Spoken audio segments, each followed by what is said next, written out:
Hello, and welcome to this series of FICO Middle East LinkedIn Live events. I'm Ian Reid. Over the next few weeks, I'm going to be talking with colleagues and other banking industry professionals about a range of topics which we believe will be of particular relevance to banks here in the Middle East and elsewhere as we head into 2021. In today's session, we're going to be talking about digitalization and what this means for banks, especially those looking to adopt more customer-centric processes and more customer-level decision-making capabilities. Joining me today, I'm delighted to welcome my colleague and banking industry veteran, Jaime Guzman.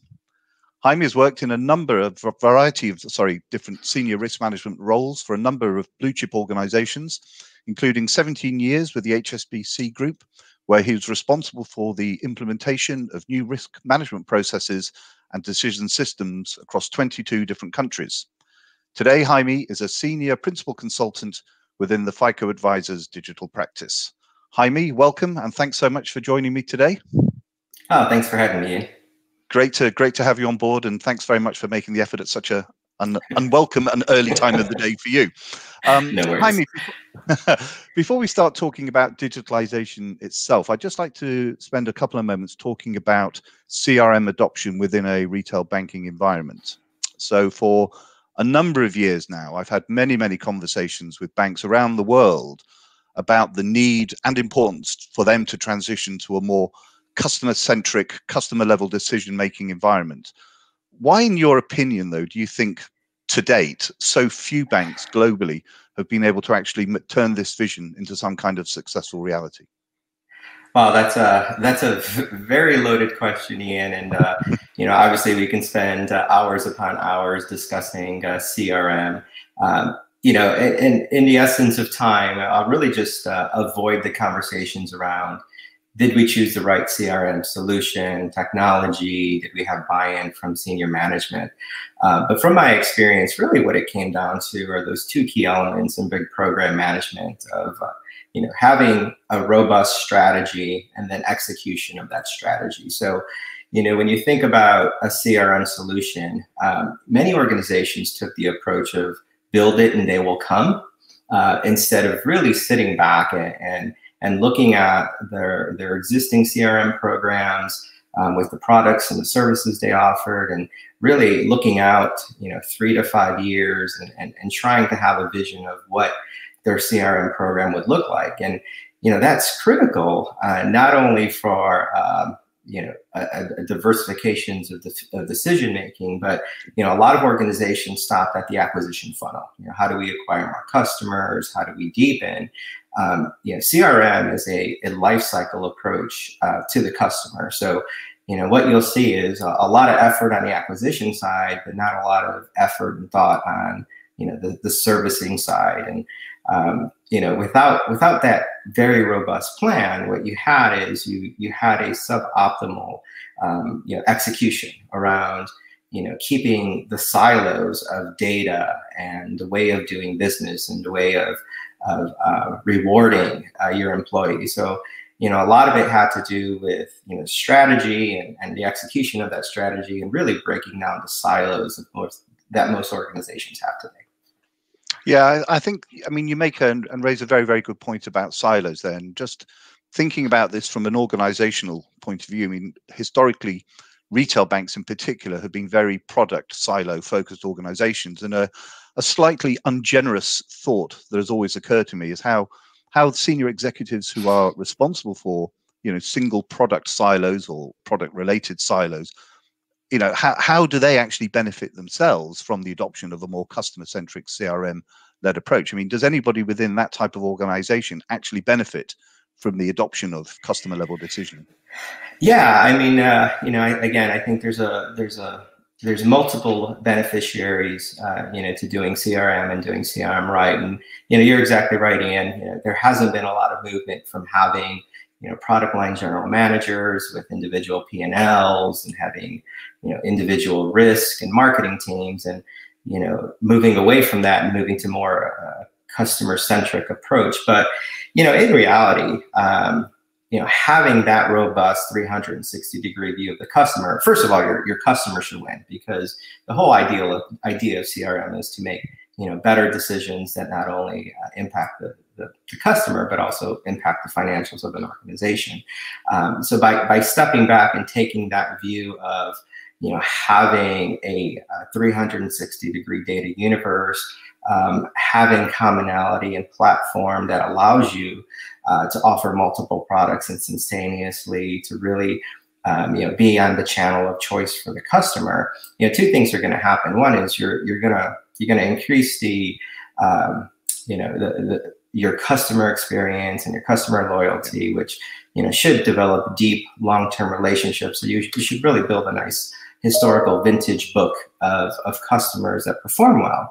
And in doing so, it allows you financially to continue to to book accounts into segments that you don't traditionally do so, because you have that nice portfolio of accounts, allowing you to serve new customers and really then deepen those relationships as well. So, customers win, I call the big bank win, big B and little b win, big bank being kind of your efficiency ratio and your costs, and then little b being kind of the products. Yeah, and I do like that that field of dreams analogy, build it and they will come, or probably more like field of screens in some instances, I suspect, but there we go. Just talking a little bit now, focusing more about the sort of subject of digitalization itself.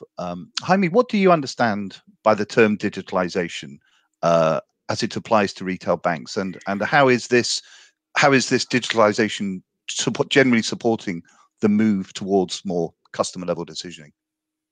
Yeah, I mean, when you look at the omni-channel approach to, not only having for those that have the traditional brick and mortar, the physical presence, but then, expanding onto, websites and now having their own app. But what it really allows is to create different channels for your customer, engagement channels, and, allowing you to just increase your personalization to the content that you're driving to your customer base. So again, it's like anything, it's engagement.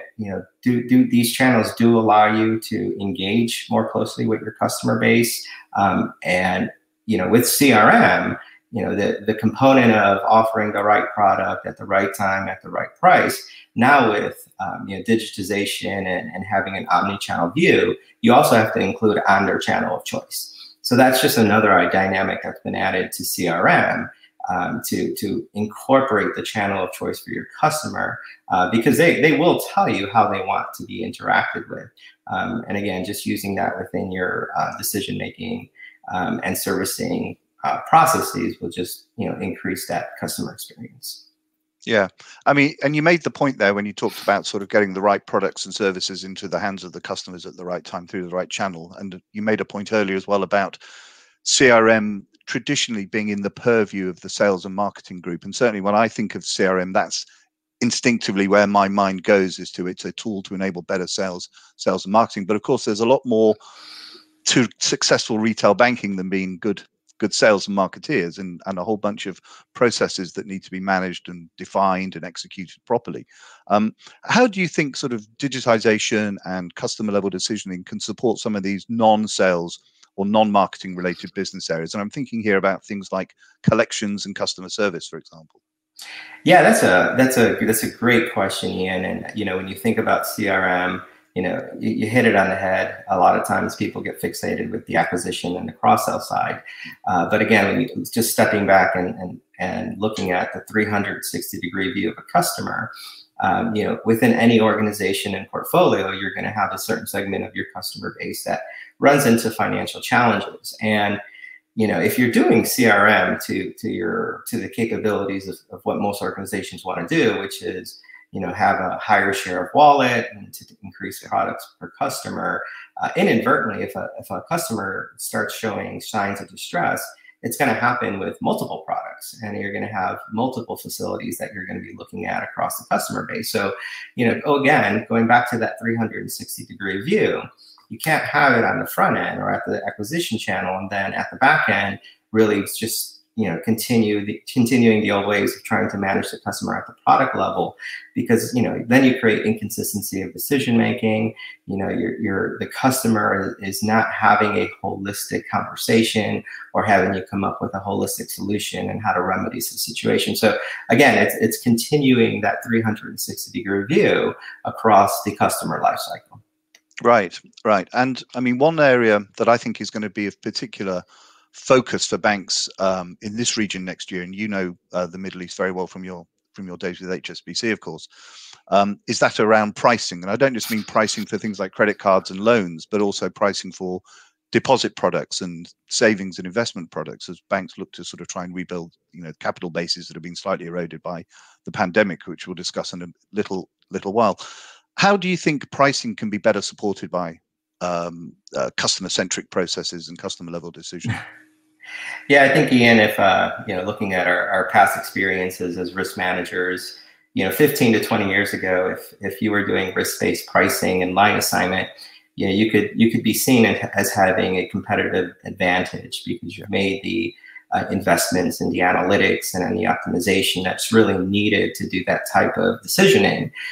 In this environment of hyper competitiveness and having all of these non-traditional startups, if you're not doing risk-based pricing and line assignment, you're actually going to find yourself pretty quickly in a disadvantage. So to your point, this is something that most organizations, should be a part of their DNA.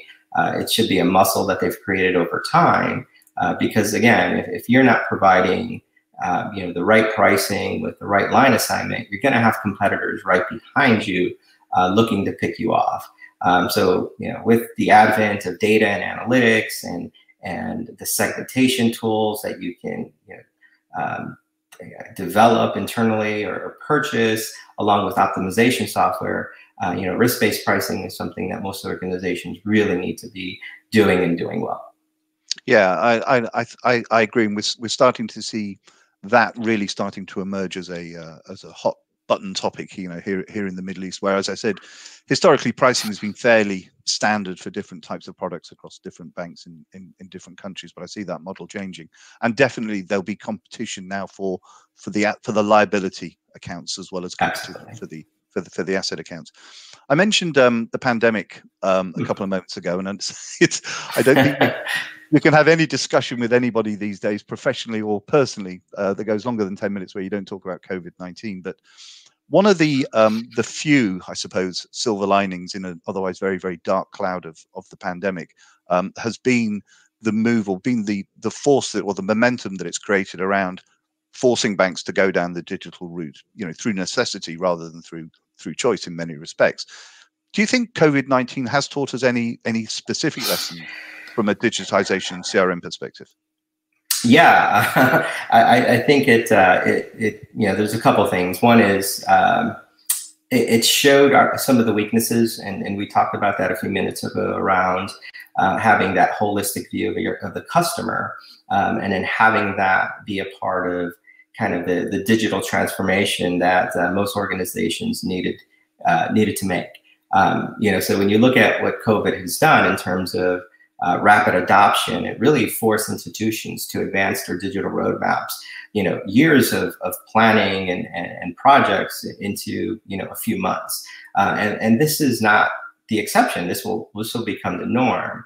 So this is something, again, with branches closing and the inability to go into physical location, banks did move at a rapid pace to really ensure that they have the ability to communicate well with their customers.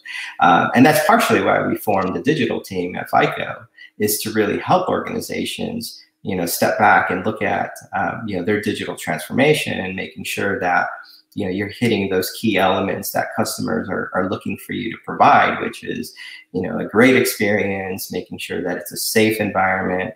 Obviously from a fraud perspective, this creates different challenges in a digital landscape, and just ensuring that you're creating that content that resonates with the consumer. Yeah. I mean, just thinking sort of beyond the pandemic now for a moment, if such thoughts are even possible at the moment. Do you fear that the banks will start to lose some of the momentum that they've built up during this period, through necessity rather than necessarily through desire? And do you see things like technology being an inhibitor towards adopting these kind of customer-centric processes, or is technology becoming more of an enabler in this space today? Yeah, I really feel there's really no going back. I think once, as customers have engaged with the digital channels and have gotten comfortable with, the new way of interacting, I think what's going to be critical is creating that consistent omni-channel experience, from, being within the app or text messaging or email. How do you have that continuous conversation with the customer? And again, I think what customers will be looking at is they want personalization within these impersonal channels, that digital provides. So you're going to see a lot more focus on personalization, continuing to make interactions easy, making it safe, making sure that it works. So I think the demands from the consumer on, continued digitization and making it personable to them will continue. From a technology side, CRM should be that great enabler within a digital type channel in terms of, making sure that you're offering the best decision, for the consumer and for the organization. I think what you'll really see is, organizations will need to take a really hard look at their platform. We talked a little bit about, what are some of those challenges around CRM? Well, platform has been the challenge, having those silos, not only in organizational structure, but having disparate data in silos, having different technologies and decisioning engines that don't really talk to each other. What organizations will really start looking for is taking that step back and looking at their platform and ensuring that, they have this sustainability as well as, the ability to scale to continuing to operate efficiently in this kind of new frontier of digitization. I think that's you make a series of very interesting points there, Jaime. One of the things there you mentioned there is the transition from, I want to say, sort of point solutions to sort of a more holistic platform technology approach. Aside from the actual technical challenges and data challenges, associated with the implementation of such a platform. I mean, what sort of challenges do you think banks are going to have from the sort of the human angle? So, I mean, how important, for example, do you feel that executive sponsorship is going to be in helping banks actually make this transition, to a full customer-centric, customer-level decision-making environment? Yeah, I think there's probably three challenges, and the first one that you mentioned is executive sponsorship. And what I just mentioned around platform, that's a huge investment, because basically what you're looking to do is moving away from disparate systems and looking at a holistic approach to your architecture, your platform, your decisioning, your data. And that's not a 6 to 12 month project.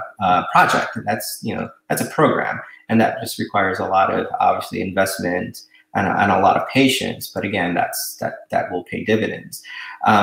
External challenges will, as you're doing this and as you're strengthening your digital capabilities and your data capabilities and decision-making capabilities, the external challenge will be, what's the external environment doing? We've talked about how competition continues to become more challenging. You have external entrants from fintechs and other tech companies moving into the financial space. How quickly can you move while the external environment continues to get challenged? The other part will be, with digitization and having this omni-channel view, you now have an enormous amount of new data to add on top of the complexities that you need to really understand. So, how do organizations take into account or how do they use information that digital channels are providing, like geolocation, knowing that when the customer is within the application?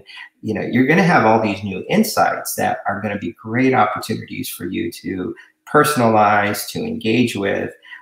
Again, it's just this new array of data will provide you the ability to make better decisions. Just how quickly are you going to be able to take that data and create insights? Right. And finally, Jaime, I'd just like to ask you, what advice would you give today to any banker out there, be they part of a traditional retail bank or part of one of a new digital bank that's just about to kick off their own journey towards digitization and customer level CRM? Wow. So if I was starting, my own financial institution today, aside from having, the right people around the table, that great combination of vision and strategy, I would really take a hard look at platform. I've been doing this long enough that if I can have a platform that really enables my organization to go from, pre-selection all the way to bad debt recovery. Imagine a platform where, it's kind of like your iPhone. So if I want modeling, the modeling tool, I click the app and, it automatically deploys onto my platform. If I want a collections engine, I can purchase that component and have it, right into my platform. That's critical is having that right platform that's going to support you really from beginning to end. Secondly, don't underestimate the value of your data and creating that data universe, that 360-degree view. Looking at your checking data, your relationship data, your performance data. Really will enable your analytical folks to really create great models and great strategies, and really unleashing the capabilities of the data and providing your analysts with that tool suite. Nowadays, when you hire data scientists, it's not the old days. It's not just programming in SAS, it's programming in R and Python and all these new languages. So, give your analytical resources the tools they need to kind of unleash, the amazing things that they can do. And the other thing is optimization. If you're not making decisions and continuing to optimize those decisions, ensuring that you're happy with the decisions that are being made, both from a customer and a company level, you're going to miss a great opportunity. And then lastly, I would say is, find a great partner. There's a lot of organizations out there that have been doing this for years. They can help you avoid pitfalls of making some of those same mistakes that a lot of organizations have made. Yeah, fine. I mean, very, very, very wise words and very, very sound advice. Jaime, I'm afraid that's where I think we have to leave it for today. Thank you so much for joining me. Thank you so much for sharing all your insights, wisdom, and experience. It's been great. I hope everyone else that's joined us here today has found the session informative and entertaining.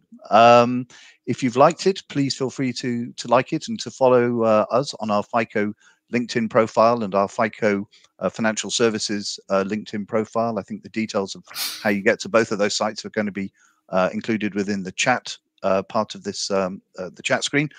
If we discussed, Jaime and I, anything today that resonates or that people out there would like more information about, please feel free to contact Jaime or myself via our own LinkedIn profiles.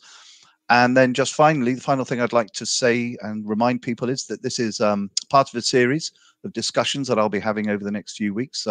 My next discussion is with another FICO colleague taking place next Wednesday, the 16th of December, starting the same time as today. That's 4 p.m. UAE time. And during that discussion, I'll be discussing machine learning and artificial intelligence and how these relatively emerging technologies, if they are emerging, are frustrating and also helping banks here in the Middle East and other emerging markets. So I hope you'll be able to join me for that next week, next Wednesday, 4 p.m. UAE time. Until then, thanks very much for joining today. Stay safe and have a great rest of your day. Thank you. Goodbye. Thanks.